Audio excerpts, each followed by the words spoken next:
Omusumba Rosias Bujingo nakati akyejjusa oluvannyuma lw'okulekawo famire ye abaana n'omukyala akatambi weekali Masaawo. Kyozani Becky nebba omupya Professor Ssekaggya wamma kye babakoze akatambi kyetaagisa ng'okeerabiddeko mu Masaawo. Wizo tebindaba kuggwa era nga ne mukyala we Sandra wamma naye baamugambye dda akwatemu ebibye tebagenda kusobola muntu ate ayagala okubamalirawo omwana. Honorable Hadija Namyalo naye akangudde ku ddoboozi mugamba mutya mwasibye mutya bantu bange kansubire nti muli bulungi ba mikwano ng'enkola yaffe mbasaba video nomugimpe like era nensaba gwe wenna atanaba kusubscribinga wano ku Suvia News Excellent mukwano subscribinga era onyigene mu notification bell olemesibwanga byonna byemba nteekayo wano ku Suvia News Excellent. Nyonge okusabirako mu mwina bulwadde abakosefu tisaba ekisa kya Mukama ate kibatuukeko ba mikwano. Sheikh Ashraf Dembe omusomi w'edduwa akola ku nsonga z'amaka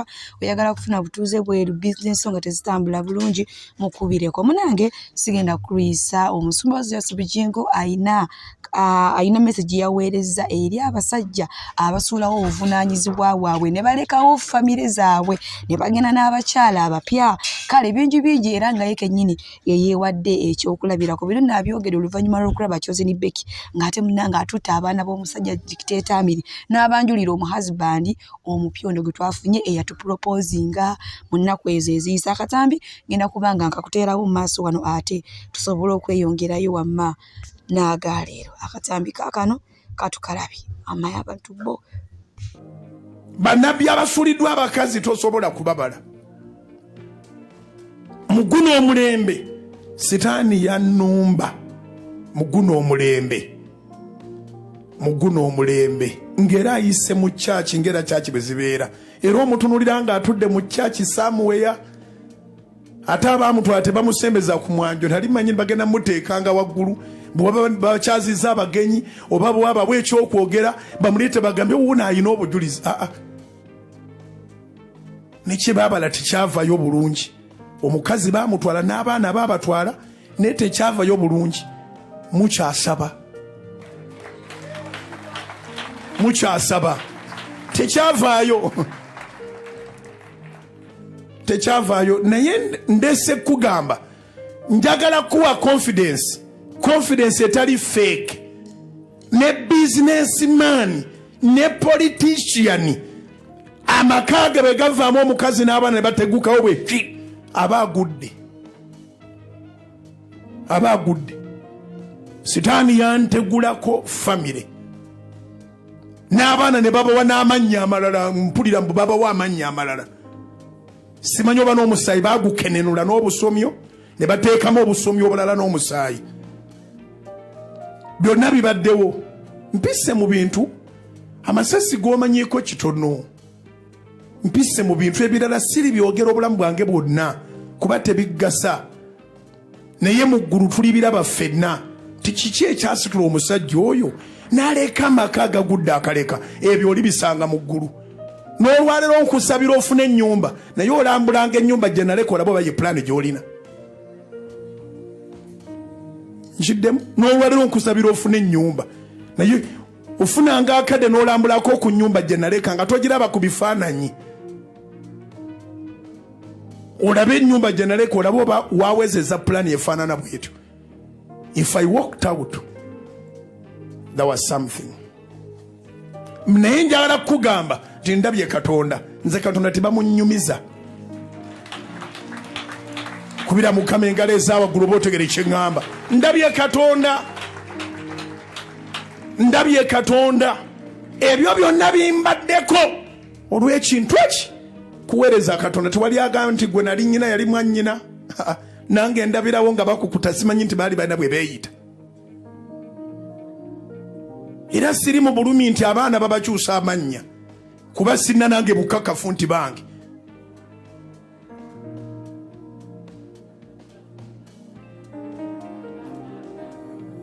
Njogeddeko ekyo just kubanga oli bw'aba asobola okutegulawo kitegeeza asobola okubanga n'ekirala akikola.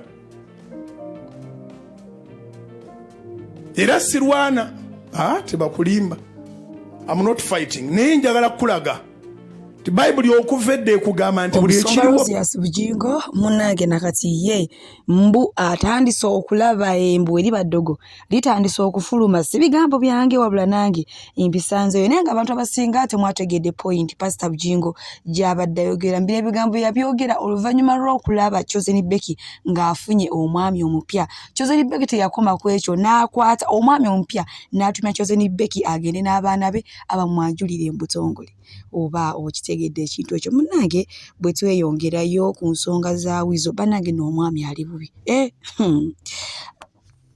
wangi naye nga mukyala waffe eyatomera omwami embu ng'amugyamu embazulu ye oluvannyuma lw'okuva ku poliisi okuba statement bw'atyo yatuukiddewo mu ddwaliro naye nga famire yasazeewo negamba ono bituuse ono agenda ajja kututtira omwana biki n'abagamba ye talina transport oba okiwulidde ekintu kyo naye nga ye omwami Ibrake avuddeyo ate n'ayongeramu ebyembu kati essaawa zino wizo asaba bamutwale bamujjanjabire mu Amerika ewa Juliet Zawule takomye ku ekyo n'agamba nti ayagala kwogerako na mukulembeze w'eggwanga ye point ey'okubiri nti eyokusatu ayagala munnange mukyala we Sandra eyamutomera ne Dr. Jose Chameleone bagende bonna mu Amerika okumujjanjabe wa Juliet Zawedde ekyokuna nti ayagala okukola kivulu bannange bibadde ebigambo bya Ibrake naye nga bwe nkuzaako eno ewa Honorable Hadija Namyalo ayina ebigambo ebitonotono byayogedde awo nga bamukima ku kisaawe oluvannyuma lw'okuva e South Africa ate okutambuza ebigenda mu ggwanga lyaffe Uganda katulabe ki kyagamba ate tweyongereyo wamma President ne bamuvuma nga otukyali mu lutalo lwa PLU waliwo yakola ki statement ne muzeeyi naye n'amuddamu naga you abuse me I abuse so kati nze temulowooza nti mugenda kunvuma mumpemule nnyo nsirike mbeere depressed neetegemu omugu wanfe nedda era ojja amabagamba mbu oyawe mulala tasaanidde takoze eki nze wonvuma gwe nvuma olinga chocolate nange nja kugamba olinga chocolate nvuma olinga biscuit nange nja kuvuma olinga biscuit naye kati kutojja kuva eri ompemule ondiise ebyawa n'ebyawa naffe tulina abaana ombindiise nze nsirike no era nze nja kubyogera mubiŋŋambe mubinangire mubiŋŋambe era nze ne Boston namugaba excellence wangamba natta concept yo mu 2017 nongamba nsirika nnyo nali nze sivuma nga siyomba n'abantu ate nze sina gwenvuganya naye engalo tezenkanankana bw'atyo Honorable Hadija Namyalo avuddeyo n'ategeeza nti abo bonna batakomuka omugambo nga balowooza nti agenda kugenda mu depression nti munnange ebyo bya bulijjo baabimanyinda kwegamba kalinganga kazannyo kaabwe oba okitegedde ekintu kyo naye nga bambi ye baamwaniriza musanyu kwegamba ekibadde awo kibadde kikambwe munange nkyakwongerayoko ku nsonga za Chosen Becky omanyi byo eno wiiki yo kwegamba atuvuzeemu sipiidi ne naye mu Chosen Becky yawasizza omusajja ne bannange bantu mmwe mutakomoka omugambo ngenda kubanga nkutuusako kano akatambi era ndowooza nze kamba sibulire wano omukama bampeere kyonna kye musinga okwagala naye nga gwe wena ayagala okumpagira ku airport pick up nze munnange ezo ensonga nzikolera ku ddala netali airport pick up kasita oba nga oyagala kuvugavuga mu bayagala kutwala mu kyalo oba oyagala kutambula era muno mu kibuga nkoonako enamba yange ewirawo ya WhatsApp ajja omulala Dictator Amiri ye yamugobedde ddala Dictator Amiri presa zimukubye taasulewo taakeese yali kubibwa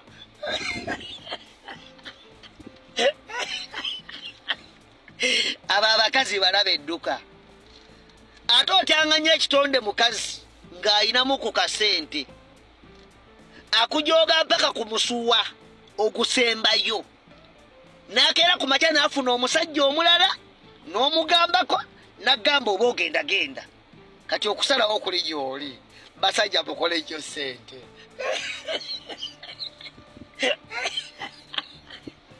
bwe bw'olabanga omukazi akumanyira bw'atyo manya ye investor mu bulamu bwo not you gw'oliwo just nga kasitapuli kaggala lugi ne bw'ataluggala asobola okwebaka ne bukya nga tewali mubbi amulumbye olina okuteekawo omuzinzi ogw'amaanyi okulaga omukyala bw'obanga okunywerera mu bulamu bwe nti oli sapooti nnene nnyo nti era waaviira mu bulamu bwo ajja kuba asigaze eddibu ly'amaanyi nonti omusuwa Justin omusuwa omukazi asobola okugufuna w'ayagalidde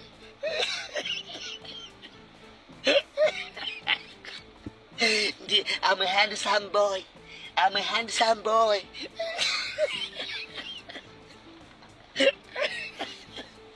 pwakali ebisuwa obudomola mujja kubunywa naye bwe munaaba baavu omukazi agenda kuleka nga wayagalidde akomewo wayagalidde ate mukimanyi nti omwavu taba na ntondo ne bw'otegeera nti gundi esowaani ye yagifumbyemu eggulo naawe ogifumbamu ng'era bw'olaba ebya platinum